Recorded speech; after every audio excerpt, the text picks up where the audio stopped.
All right, Steve at Benford Guitars here. Well, today I'm going to start finishing this DC body that I'm working on. And it's a mahogany body, and then I have this chevron pattern top on it. It's made up of mahogany, wenge, quilted maple, walnut, and black limba. So, pretty cool. So I'm going to be finishing the body with Tru-Oil, and I've been using Tru-Oil for, I don't know, 5-10 years now, and I like it a lot, and I've kind of developed my own little process in applying it that works for me. So I figured I'd show you how I do it, and maybe it's something that you can pick up on and try for your own. So the whole body's sanded down to about 220. Taking care to especially get in these areas here, where the end grain is, especially on the bottom here. And so what I end up doing is I just have it hanging here from a rack. I like to do it hanging up. There's a specific order that I like to go in. I usually like to start in the cutaways up at the top here. I soak it real heavy because it's going to soak in a lot, and then I work my way around the sides to the bottom here. From there, what I end up doing is I end up going to the front, because I can either grab onto something back here or just put my hand against it and brace it as I put the finish on the front and really rub it in good. And I'll go in pretty heavy, thick coat with it on the front as well. Then from there, I'll spin it around, do the back, and then that way I can kind of grab onto the pickup cavity and the neck pocket and get a good firm grip on it. I never really do it sitting down on a table unless I'm just doing a top or something like that. It just allows me to kind of spin it around and look at it real quickly and not have anything touching it and getting dust on it and that sort of stuff. As soon as I'm done doing the back, what I'll do is I'll go with a different rag, and I will immediately wipe off all the excess. This stuff starts to set up within, I don't know, a few minutes, 5 minutes, and so if you leave anything on there and it starts to set up, you try to get it off, it's really thick and gummy and hard to get off. So what I like to do is I like to do multiple thin coats. Now this first coat is really going to be more of a scratch revealer than anything else. As good as you can do at sanding, there's always going to be scratches, and sometimes they're just hard to see, especially in the end grain. So once I do that, I'll go around and inspect the body real thoroughly, see if there's any areas that I need to adjust, and go back and sand them.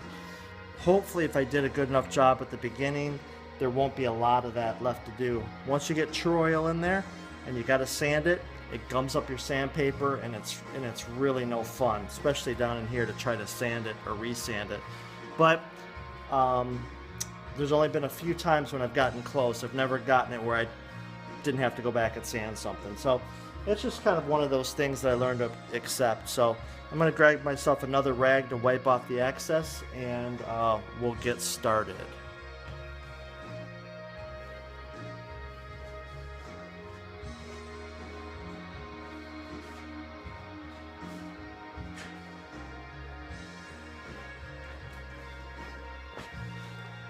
Alright, so what I'm using for basic application is I just got a piece of old t-shirt here. Nothing crazy. I don't make one of those pounce pads where you put a bunch of material in and then wind it up in something else to hold a lot of material or Tru-Oil in there. I just kind of wing it with this. It works for me. So I got my Tru-Oil here. I'm just going to dump a bunch on a rag here.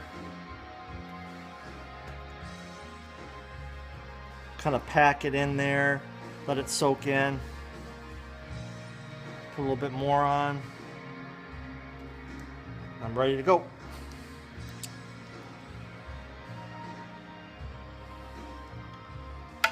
So like I said, I like to start right in here. This end grain really soaks in a lot of material.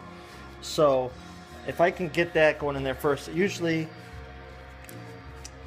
I like to put, depending on what kind of sheen you're going for, I usually like to put 5 to 7 coats on all together. Like that process that I told you about earlier, I'll do that 5 to 7 times. But in these cutout areas, I might go a few more just because it soaks in so much. So you saw I just kind of went around the bottom there. That really wasn't enough to soak in as much as I want, but it was an initial pass, and so let's put a little bit more on the rag here. Go back down underneath. It's probably going to be hard to see because I kind of in cramped quarters here, but yeah, it's soaking in real nice. So all of that finish that I just put on here up in this area, it's gone. Well, it's not gone. You can still see it's dark, but it's soaked in. And so I just kind of went around and hit it again, just to put kind of another little coat in here. Now the cool stuff about this Tru-Oil is you can use as little or as much as you want. You could build this up to a glass finish if you really have the patience and time for it. I typically don't do that because I'm more of a kind of a satin finish kind of guy. But you could do that if you want. I like to build up, like I said, 5 to 7 coats, and as I go along, I'll give you more details on how I achieve the finish I achieve and sanding in between and that sort of stuff.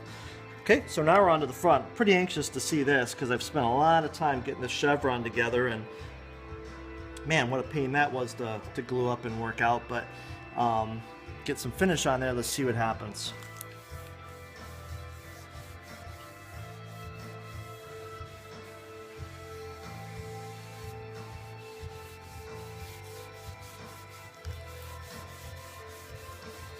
So I like to kind of work it in all different grain directions and that sort of thing. You know, as far as this body goes, obviously we've got grain running this way and grain running that way, but really going around this, there's a bevel in the body, I'm going around that real good. Going with the grain to rub it into any pores.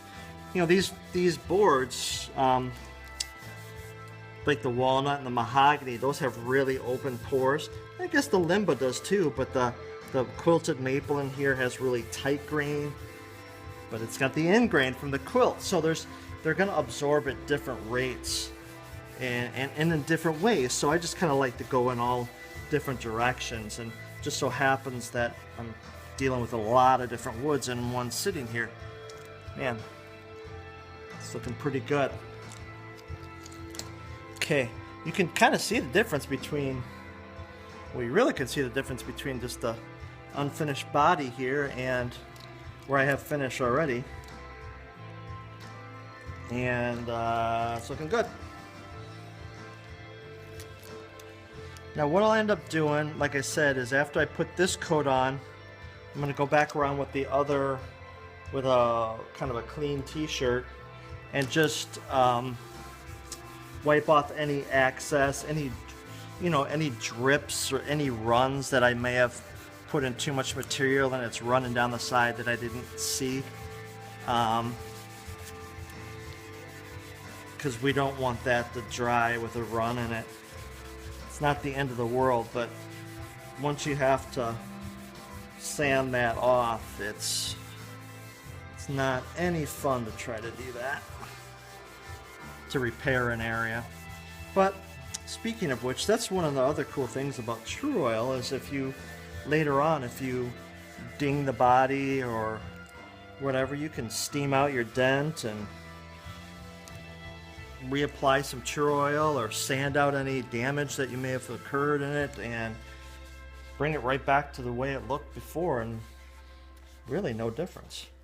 So I noticed that this area up in here had really soaked up a lot and was looking dried out, so really not a lot of access to wipe off. So I'm just gonna go around this perimeter one more time, getting a bunch in there. and we will see where we're at. Looking good, looking real good. Now there's different things like in these cavities and stuff like that. You can oil down in there if you want. I don't necessarily do that. Down in the neck pocket, I typically don't, because there's going to be my neck's press fit in there pretty good, and so I can lift the guitar up by the neck and not have it fall off. And so if I put finish down in here, there's going to be finish on the neck, and I'll never get the neck in. So a lot of times I just like to leave that unfinished. Of course, there's some around the edges here, which is, you know, fine.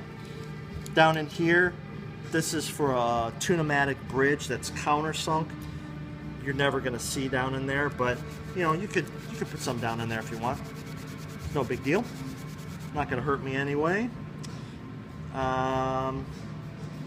In here, I'll probably do some, because this is a P90 that's going in there, and there's no ring or anything, so you might see that. So I'll just I'm going to just grab the edges here.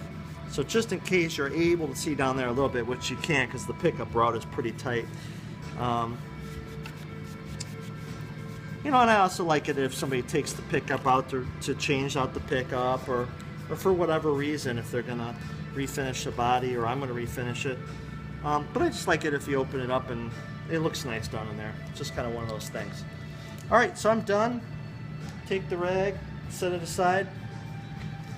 So now I've got my regular other rag here. Just going to grab the body. Going to go in the same direction that I did. Just kind of pushing real hard. Getting out any runs, anything like that. Like the wipe with the grain. It's looking fantastic. It's amazing what this finish will do. Tru-Oil's got a little bit of a golden color to it, so you got to keep that in mind. If you're dyeing this a color, it'll have a tendency to change it a little bit. If I'm doing a blue and put this on there, it'll give a little bit of a greenish tint to it. Not too bad though.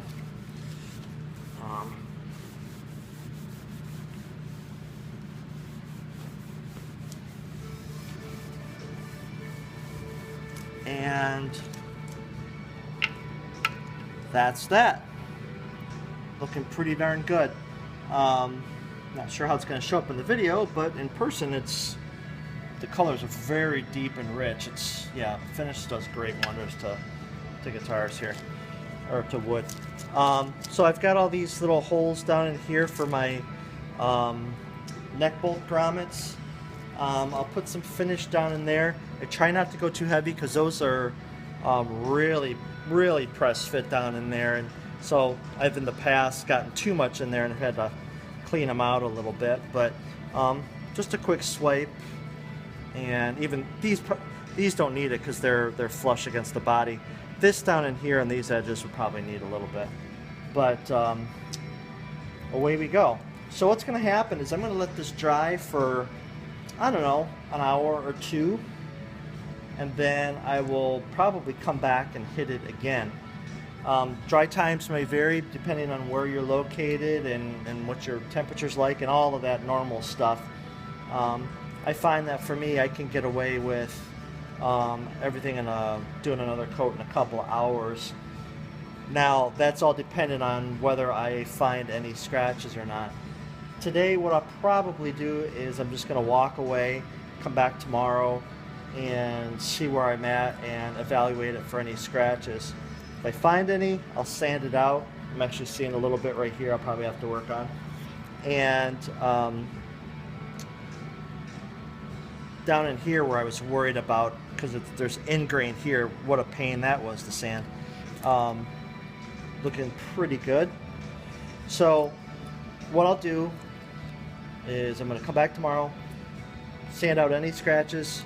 I'll hit those areas first with some more Tru-Oil, and then I'll go around the whole body again. From there, every couple hours while I'm in the shop, I'll come back and put more coats on, and away we go. So here's part one, and we'll keep going. Thanks, BenfordGuitars.com.